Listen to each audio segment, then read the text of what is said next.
Hey, what is up, guys? It's Luke here, otherwise known as Hardcore Money Freak, and I just want to make a quick video on some tips and some quick advice on how to write, how to get good ghostwriters or get ghostwriters in a good writing mood while you're on Upwork or freelance.com or whatever website that you're getting romance novels written in. And this advice applies specifically to romance novel publishing. If you're writing a how-to book, more like guide type of book, men type of book, these type of advice that I'm about to tell you won't really matter. But when you're writing romance novels, a lot of your ghostwriters tend to will be women, and I hope they will be women because I unless you're like you're gay or something like that, and you have that experience in your life, I definitely hope you're not a straight guy who has the ability to write a romance novel because that will not be good for you.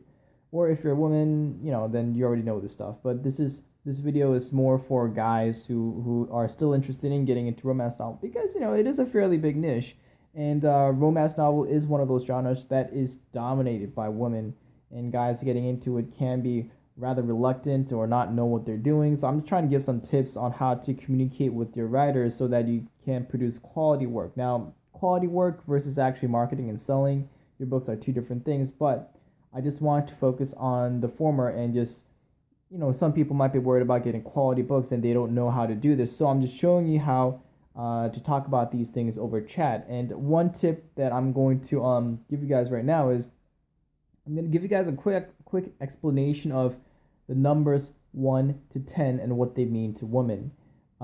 Because when you understand women's psychology, you can talk to them in a way that they like, and if they like you, they will tend to be able to be in a mood to write you a better story. Because women are very story writers in general are very emotion based, and the emotional relationship that they have between the person who's hiring them and the story that they're writing can have a very visible impact on these stories, and you can tell by reading the books afterwards yourself. But this is just some tips to just get you on track because it's something that I'm interested in and I'm fairly good at, and I have no problem sharing this knowledge. So here goes. So one means you're like a lone wolf. It means you're single. Two means you're together. Three means it's kind of wild, kind of to do with like a menage a trois. Four means death. So you don't want to use that. You don't want to use for at all. Like even when you're saying how much are you gonna pay for my writing services, don't ever say I'm gonna pay you 1.4 cents. Unless that woman is in a very numerical mindset, don't use that. Just go by 1.3 or go by 1.5. 5 is a fairly neutral number. 8 is a neutral number but is a good number because when you're 8 out of 10, you're always good. 6 means sex. Anything that has like a S sound to it usually implies that. So it doesn't always mean by using you're gonna get it. I'm just saying that if you apply it, that's the subtext that people are gonna understand it as. So so use that. If you want a lot of like you want to write erotica and stuff. I'm not too interested in writing erotica myself, but if you're into that, pay your ghostwriters like 1.6 cents per word, so they'll be constantly thinking about it. Because when someone's writing their book and they're constantly thinking about 1.6 cents per word, 1.6 cents per word, 1.6 cents per word, then you kind of get the feel of what mindset people kind of hypnotize themselves into, whatever, stuff like that. Seven means you're lucky. So if you want someone to feel lucky, ask for them for 7 chapters. Don't ask them to write a lucky book for you. Ask them to write 7 chapters. That number will naturally play a subconscious plot into the storyline, and you'll get what you want.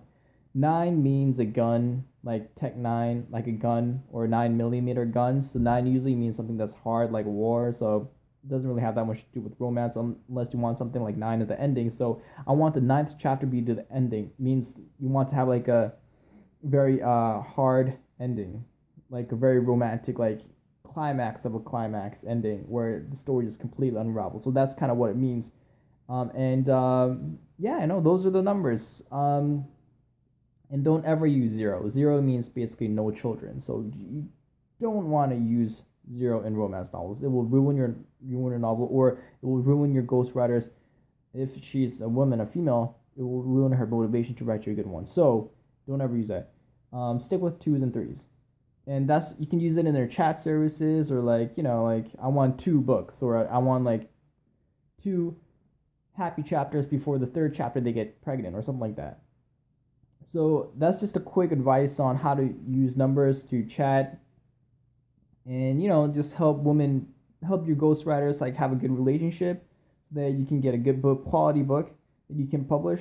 And that's just my advice. And once again, you are listening to Hardcore Money Freak. I'll be trying to get some good content out, so I'll see you guys all the time. Peace out.